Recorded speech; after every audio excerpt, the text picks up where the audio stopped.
Joe Biden, I think. Well, let's talk about, union jobs here, man. I want to bring this. We're going to talk about infrastructure, everyone's favorite conversation. Just because, honestly, I haven't been able to talk to enough like normal people in the past week to see what their feel has been on it. But I think most people are starting to get the feeling, who follow politics casually, that there seems to be a kind of dirty deal going on, and I think they would be absolutely be correct. I just want to flash back a little bit to remembering the conversations that we were having, and I remember, Matt, when we went to Chicago with Michael for our TMBS live show.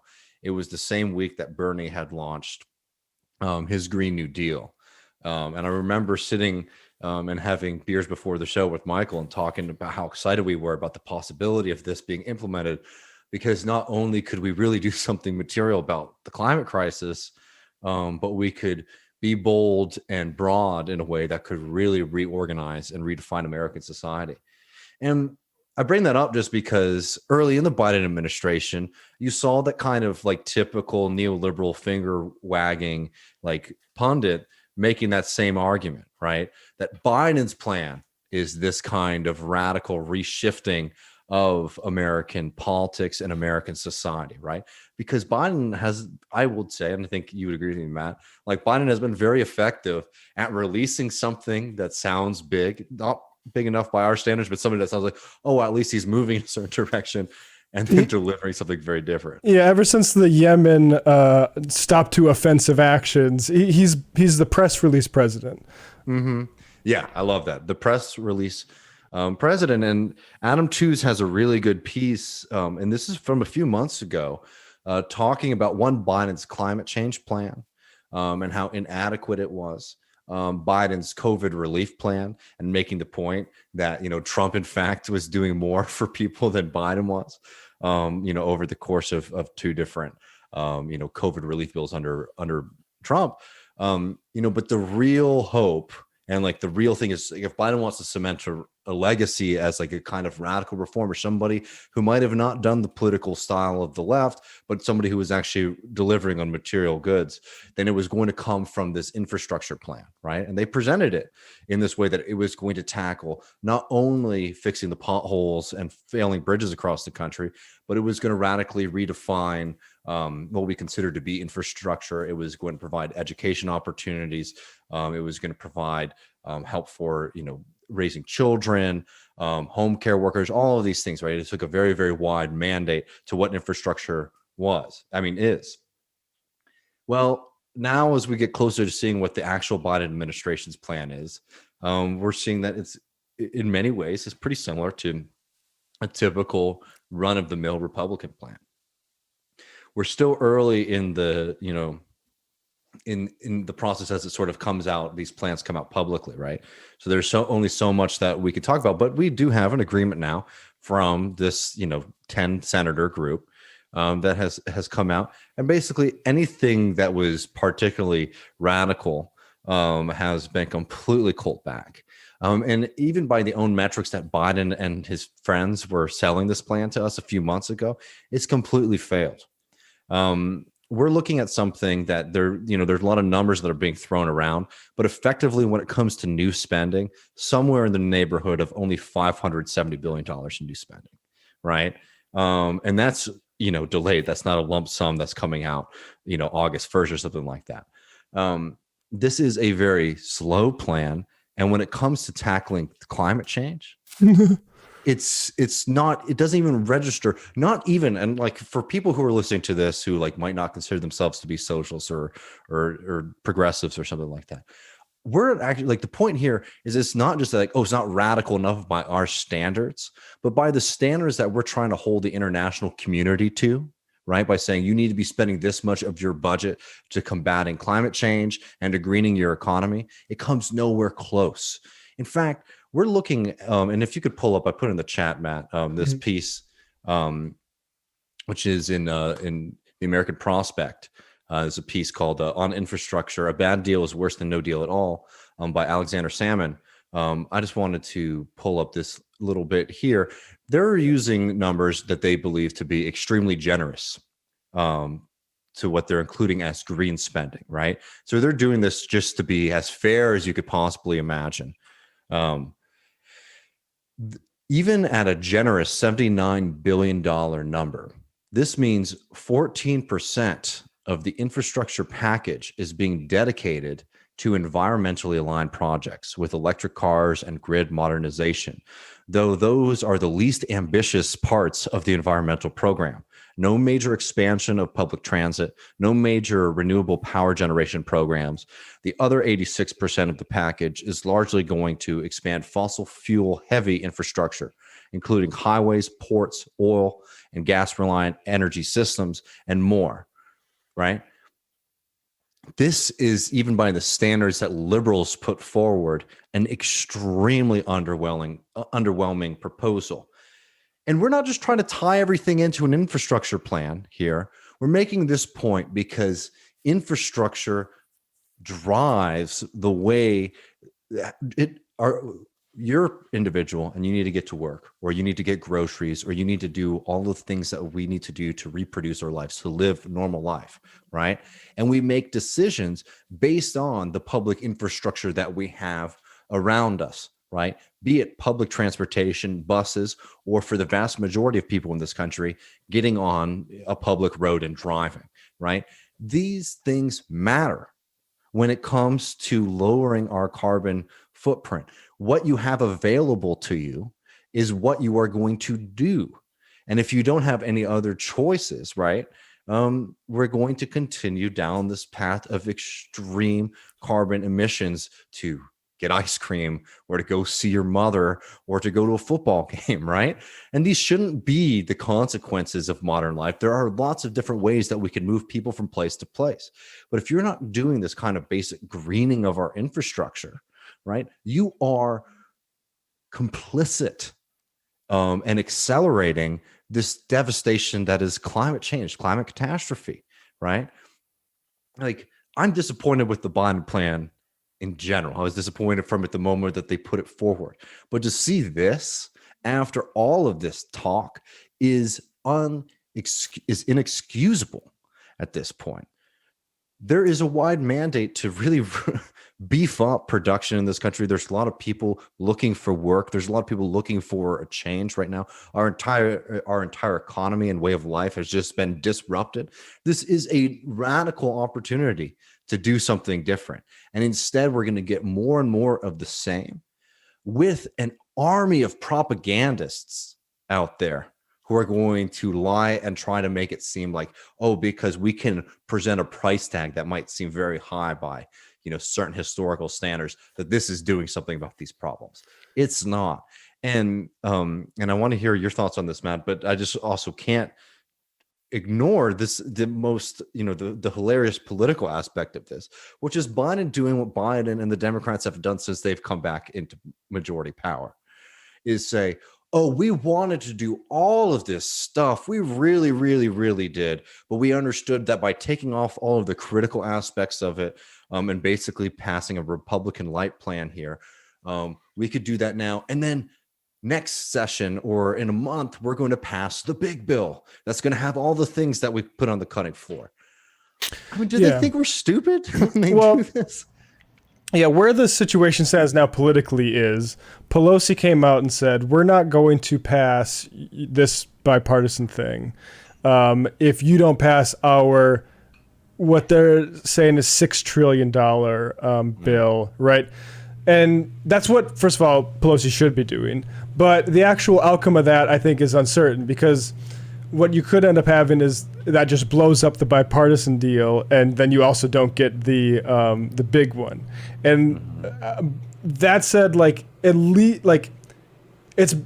let's make one thing clear, that just passing the bipartisan bill would be a negative 100%. It would not be positive. It should not be passed. Like, just the amount of selling off of roads, the privatization stuff. Oh, yeah. Right? Like, that sort of stuff. David Dan covers this very well. Like, absolutely that's a red line. And so, like, if that gets passed, not only do you have to pass this $6 trillion Congressional Progressive Caucus one that Pelosi's saying, the reconciliation bill, basically, which I think mentioned cinema, like maybe like hinted that now they're open to thinking about that or whatever. You have to pass that, but it has to include more to compensate for how much of a sell-off this thing is. And like just to go over some of the well, actually, let's do this first. This is how they're paying for this centrist bill. This is from Jeff Stein. Source confirming main pay-fors for the bill: $100 billion in net IRS enforcement. Now, I'm for giving the IRS more money to enforce taxes, as long as the trend where it stops going after, frankly, people in our bracket and and fucking actual people where you can make some money, which it has stopped doing because of lawyers. It needs to be, the IRS needs to be weaponized against rich people. That's not what's happening here, but at least it's something. But then you start getting even worse. $100 billion in public-private partnerships, which we talked about, are complete jokes. You should remember that public-private partnerships is public sell-offs to private swindlers. I mean, this is for people to provide worse services at higher costs to all of us. This is not a solution. And as David Dame pointed out, is something that liberals were upset about when Trump was fainting towards. I remember covering it when Trump was waiting for, and you're not going to see now. It's just Mark fucking Warner's bright idea, and it's right, like toll credits recouped in unemployment insurance program integrity, which. Is, to me, remember that Felix Salmon had that article? Yes. Like that's what that's about, right? Like he was propagandizing for that.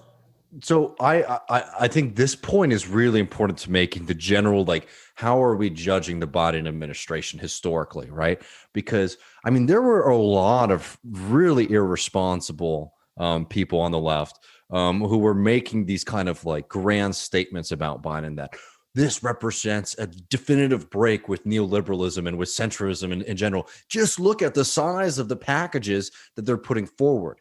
In this example, and we're going to talk about other examples of this later, right? They are using the large stimulus bill by American standards, right? That Biden passed, and Congress passed. And they're using that now to fund all of this other stuff. They're coasting right? on it. You know what I mean? Oh, I see. Yeah. To say like, oh, they passed this $2 trillion, plan a few months ago. And then they also say like, oh yeah, and now look, here's $1.2 trillion in new spending. And they're just taking money from programs, what should have been disseminated as much as possible in ways that affected Americans' bottom line, more goddamn checks. Because I'll also say this too. There is, as we sort of re-enter the economy, there's a lot of giddiness that everybody's ready to go. And I'm sure emotionally we all are. But when it comes to the status of most people, a lot of the economic indicators that we're getting right now are not reflective of the longevity of security that people have, right? Because people who received a windfall of cash, right, from these stimulus payments, right, are in a better position than they were a year ago, but those are starting to dwindle. And honestly, is an even more critical point, in my opinion, for us to be getting the $2,000 checks that were promised to us at the beginning of 2021. Yeah, and so like I would just say like the ask from progressives has to be, this is bad what they're doing, and so you need to give more of the so-called wish list of goodies that Jayapal was saying. So which is, and Bernie's talking about Medicare expansion. Absolutely, that's a must now. Let's see. Here's a few: strengthen the care economy, bold investments in affordable housing, dramatically lower drug prices, and public health expansion, bold investments in climate jobs, expanded communities, roadmap for citizenship includes. So like all that stuff has to be 100% in the bill. That comes if this is going to be at all anything but a swindle, I think. And hire people to do the work that needs to be done in society. Because what it looks like we're getting from the Biden administration is, after all of this BS corporate propaganda about all these people don't want to work anymore. They don't want to show up to work because they're sitting high on the hog because we gave people some very, very meager unemployment benefits. We're already seeing the devastation here in Texas with Abbott's absolutely irresponsible decision, aligned with many, many other Republican governors across the country, to not accept federal funds for extension of unemployment benefits for people. We are at a moment right now where there are a lot of people looking for shifts in their life. And what we're seeing more from the Biden administration is this kind of timid response to right-wing and like super pro-capitalist criticisms of the administration when it comes to the frankly meager unemployment benefits that we have right now. We're more likely to see a complete walk back of all of the beneficial things of the COVID economy, right? Which are some direct payments, a strengthened, unemployment system. We're more likely to see a walk back from all of that than what they should be doing, which is like, this is just free advice for damn liberals, right? This isn't radical socialists coming to change like the full dynamics of the economy or anything like that. This is saying, hey, let's hire as many people as possible to do the public works projects that need to be done, not just fill in potholes, right? But aiding the elderly and the sick, rebuilding community centers that have been devastated after years and years and years of mismanagement under neoliberalism and isolation under COVID-19. Right? There's so much that can be done. And this could be such a positive and very economically viable solution. What we're looking like we're seeing is just more and more walking away from policies that were extremely damn popular in the first place. Sorry, just as a bow, because this really just sticks. You listen to Texas Democrats right now, and their big message right now is that the Republicans are so evil and terrible and blah, blah, blah, which they are. It's the it's a death cult. We all can agree on that. But they refuse to reckon with their bleeding with like the Black community in Texas, or even in the Hispanic community in South Texas as well. And again, so no one gets the wrong picture. It's not that these communities flipped 100% to Trump or anything like that. We're talking, margins, but significant margins, right? And you know what we've been finding in a lot of the reporting from those communities has been, oh, Trump sent us a check and that really helped us out, right? Why are the Democrats not trying to lean into that as much as possible? It's like, oh, we actually are wanting to promise more stimulus, more things that affect your bottom line, more things that just will directly put money in your damn bank account, because we know that you need it. We know that you have debts and you have, worries about paying rent and things like that. Why not lean into that? But instead, we're getting all of this desire for bipartisanship.